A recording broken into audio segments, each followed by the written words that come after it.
दोस्तों, आज मैं आपको एक ऐसी घटना के बारे में बताऊंगा जिसे सुनकर आपको यह विश्वास करना मुश्किल होगा, पर यही सच है। दोस्तों, आप दुनिया के किसी भी कोनों में किसी भी मंदिर में चले जाइए, किसी भी गुरुद्वारा में चले जाइए, किसी भी मजार पर चले जाइए, किसी भी पीर पैगंबर पर चले जाइए, किसी भी चर्च में चले जाइए, चाहे आप किसी भी धर्म, मजहब, पंथ, संप्रदाय से हैं, आपको कोई भी नहीं रोकेगा।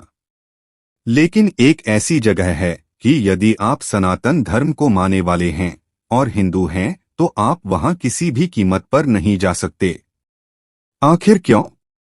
क्या है इसकी सच्चाई? इससे पहले अगर आप हमारे चैनल पर नए हैं तो चैनल को सब्सक्राइब कर दीजिए और वीडियो को लाइक भी और बेल आइकॉन को जरूर ऑन करें, ताकि इस चैनल पर आने वाली सभी वीडियो सबसे पहले आपको मिल सके। दोस्तों, जैसा कि आप सभी ने रामायण तो जरूर देखा होगा और पढ़ा भी होगा। श्री राम और उनसे संबंधित सभी लोगों की लीलाएं और उनसे संबंधित सभी कथा को तो अक्सर हम सुनते ही रहते हैं। लेकिन क्या हम रावण के अलावा किसी और के बारे में गहराई से जानते हैं, जो रावण के परिवार से थे? चलिए शुरू करते हैं। जैसे कि आप सभी जानते हैं कि रामायण में लंकापति रावण के अलावा किसी और का कुछ खास वर्णन नहीं मिलता। रावण की बहन शूरपणखा थी, जिसकी नाक लक्ष्मण जी ने काट लिया था। उसके अलावा उसका कोई और जिक्र नहीं मिलता। दोस्तों, माना जाता है कि रावण की बहन शूरपणखा ने मुसलमान के सबसे बड़े तीर्थ स्थल मक्का मदीना को बसाया था और वहीं से इस्लाम धर्म की उत्पत्ति हुई। कई इतिहासकारों का यह दावा है कि शूरपणखा ने अपने भाई रावण की मृत्यु के बाद इस्लाम धर्म की उत्पत्ति की और मक्का मदीना को बसाने वाली भी शूरपणखा थी।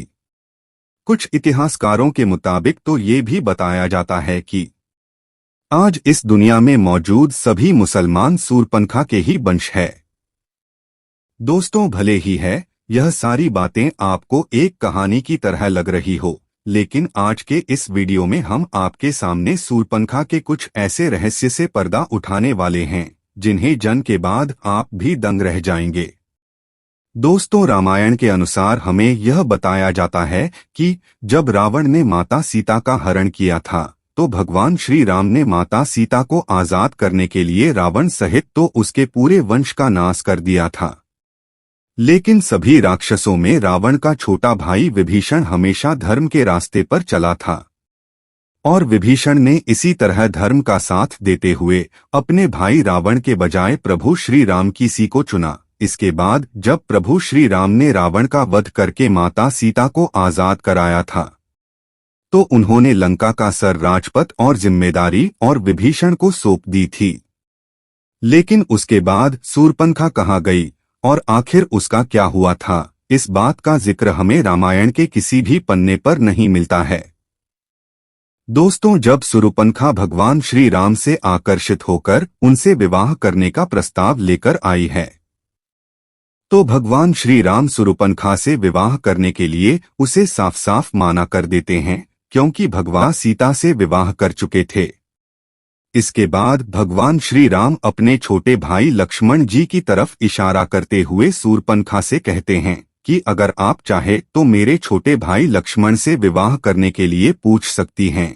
और फिर जब शूरपणखा लक्ष्मण जी के पास विवाह का प्रस्ताव लेकर जाती है तो लक्ष्मण जी भी शूरपणखा के प्रस्ताव को ठुकरा देते हैं। उसके बाद शूरपणखा भगवान श्री राम के पास जाकर माता सीता को बुरा भला कहने लगती है और भगवान राम को यह धमकी देती है कि अगर उन्होंने शूरपणखा से विवाह नहीं किया तो वो माता सीता को मार देंगे। उसके बाद जैसे ही शूरपणखा ने माता सीता को मारने के लिए आगे बढ़नी है, तभी लक्ष्मण जी माता सीता का बचाव करते हुए शूरपणखा की नाक काट देते हैं। इसके बाद शूरपणखा जब अपनी कटी हुई नाक लेकर भाई रावण के पास जाती है और उसे सारी बात बताती है तो रावण अपनी बहन के इस अपमान को सुनकर बेहद क्रोधित हो जाता है और माता सीता का हरण कर लेता है। और फिर भगवान श्री राम रावण को मृत्यु दंड की सजा देते हैं। लेकिन दोस्तों, हमेशा से ही लोगों के मन में यह सवाल बना हुआ है, इसके बाद शूरपणखा ने क्या किया? और कहा गई कुछ इतिहासकारों के मुताबिक यह बताया जाता है कि शूर्पणखा खुद को दुनिया की सबसे सुंदर स्त्री मानती थी और जब लक्ष्मण जी ने उसकी नाक काटी तो वह अपने चेहरे को देखकर बहुत ही शर्म महसूस करती है और नाक काटने के बाद वो हमेशा अपने चेहरे को एक काले कपड़े से छिपा कर रखती है। शूर्पणखा को जब यह पता चला कि उसके सारे भाई प्रभु श्री राम के हाथों मारे जा चुके हैं तो उसने दैत्य गुरु शुक्राचार्य के पास जाकर फैसला किया और वो वहीं जाकर उन्हें के आश्रम में रहने लगी थी। शूर्पणखा और शुक्राचार्य दोनों ही राक्षस के वंश को आगे बढ़ाना चाहते थे, जिसके लिए दैत्य गुरु शुक्राचार्य ने भगवान शिवा की कठोर तपस्या की। शुक्राचार्य की तपस्या से प्रसन्न होकर भगवान शिव ने उन्हें असुरों के अमर होने के बजाय उन्हें वरदान स्वरूप एक शिवलिंग दिया और यह भी बताया कि जिस दिन कोई वैष्णव यानी भगवान विष्णु का अवतार या फिर कोई ऐसा व्यक्ति जो भगवान श्री हरि विष्णु को मानने वाला हो, अगर उसने इस शिवलिंग पर गंगाजल चढ़ा दिया उस समय इस दुनिया से संपूर्ण रक्षक जाति का विनाश हो जाएगा। और इसके बाद दैत्य गुरु शुक्राचार्य ने भगवान शिव के द्वारा दिए गए उसे शिवलिंग को वैष्णव यानी हिंदुओं से दूर एक रेगिस्तान में स्थापित कर दिया था, क्योंकि हिंदू धर्म का हर एक व्यक्ति भगवान श्री हरि विष्णु को जरूर मानता है और अगर ऐसे में कोई भी हिंदू उसे शिवलिंग पर गंगा जल चढ़ा दें तो दुनिया से संपूर्ण राक्षस जाति का अंत हो जाता। इसीलिए गुरु शुक्राचार्य ने इस शिवलिंग को दूर ले जाकर एक रेगिस्तान में इसकी स्थापना की। और दोस्तों, रेगिस्तान में जिस जगह जी शिवलिंग स्थापित किया गया था उसे जगह को आज हम सब मक्का मदीना के नाम से जानते हैं।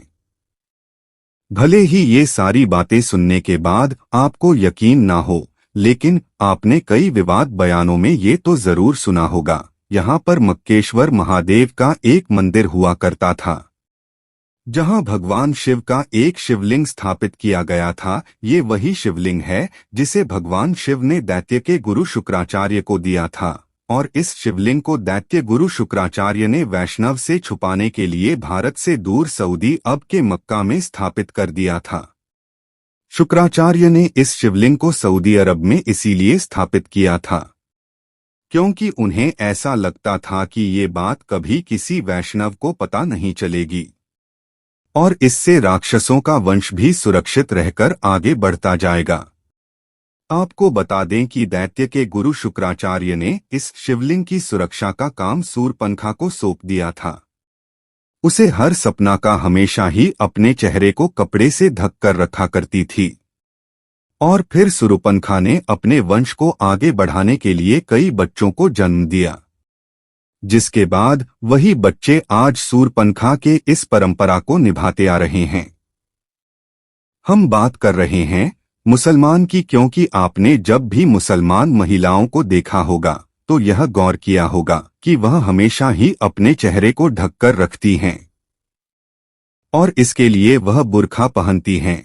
मुसलमान महिलाओं के इन कपड़ों में केवल उनकी आंखें ही नजर आई हैं और जब नाक काटने के बाद शूर्पणखा का अपने चेहरे को कपड़े से छुपा कर रखती थी तो उसकी भी सिर्फ आंख ही नजर आई थी। मक्का मदीना में मक्केश्वर महादेव का जो शिवलिंग स्थापित किया गया था उसकी सुरक्षा के लिए शूर्पणखा ने वहीं रहना शुरू कर दिया था और मक्का मदीना आज दुनिया की एक ऐसी जगह बन चुकी है जहां पर हिंदुओं का जाना साफ तौर पर वर्जित है। इसके अलावा बताया तो यह भी जाता है कि सऊदी अरब में जिस जगह पर मक्का मदीना मौजूद है उसके आसपास तक के सभी जगह पर हिंदुओं को रहने की इजाजत बिल्कुल भी नहीं दी जाती है। मक्का मदीना में रहकर ही शूर्पणखा ने अपने वंश को आगे बढ़ाया और नई नई परंपराओं का भी निर्माण किया। इनमें से एक परंपरा थी बुर्खा पहनने की और यह रिवाज शूर्पणखा के समय से ही चला आ रहा है। ऐसा बताया जाता है कि द्वापर युग बीत जाने के बाद शूर्पणखा के वंशज आज के समय में इस्लाम धर्म के अनुयायी हैं और इसी वजह से इस्लाम धर्म में शुक्रवार को एक विशेष महत्व दिया जाता है। इस बात का जिक्र धार्मिक ग्रंथ में भी किया जा चुका है। दोस्तों, यह सारी बातें किनारे करके अगर इस कहानी पर गौर किया जाए तो जरा एक बार सोच कर देखिए कि आखिर ऐसी कौन सी वजह है जिसके चलते किसी भी हिंदू का मक्का मदीना के अंदर जाना साफ तौर पर माना है, और अगर कोई हिंदू चाहे भी तो वह मक्का मदीना के अंदर नहीं जा सकता। आखिर ऐसी कौन सी चीज है, कौन सा रहस्य है जो किसी भी हिंदुओं को मक्का मदीना के अंदर जान से रोकते हैं? दोस्तों, इस बात के पीछे ऐसा कोई ना कोई ठोस कारण तो जरूर होगा जिसमें हिंदुओं के वहां जान पर प्रतिबंध लगा रखा है। अगर तारक लगे तो यह सारी बातें केवल एक ही तरफ इशारा करती हैं कि शायद मुसलमान का सूरपनखा के वंशज होने वाली यह बात हकीकत हो सकती है, और सारे मुसलमान इस बात से डरते हैं। अगर कोई हिंदू गलती से भी मक्का मदीना के अंदर चला गया और उसने उसे शिवलिंग पर गंगा जल चढ़ा दिया तो इस दुनिया से पूरी रक्षा जाति का अंत हो जाएगा। यह राक्षस कोई और नहीं बल्कि सूरपनखा के ही वंशज हैं। भले ही ये सारी बातें आपको हैरान कर रही हो, लेकिन शायद यह सच भी हो सकती है, क्योंकि इस दुनिया का सबसे प्राचीन और पहले धर्म सनातन हिंदू धर्म ही है। यानी कि इस दुनिया में मौजूद हर एक व्यक्ति सनातन धर्म से जरूर ताल्लुका रखता है, और हमारी ईश्वर भी सनातन धर्म सहित ताल्लुका रखते थे। दोस्तों, ठीक ऐसा ही प्राचीन समय में भी हुआ करता था। कुछ लोग मिलकर अपने अलग अलग नियमों और परंपराओं को बनाए करते थे, और धीरे धीरे इसी तरह यह चीज जातियां में तब्दील होती चली गई, जिससे आगे चलकर निकाह, मजहब, मतपांतों, संप्रदाय की उत्पत्ति हुई। लेकिन इस्लाम धर्म की हकीकत पर आज भी कई लोगों के द्वारा सवाल उठा जाते हैं कि आखिर उन्हें मक्का मदीना के अंदर क्यों नहीं जान दिया जाता। वीडियो देखने के लिए धन्यवाद। हर हर महादेव।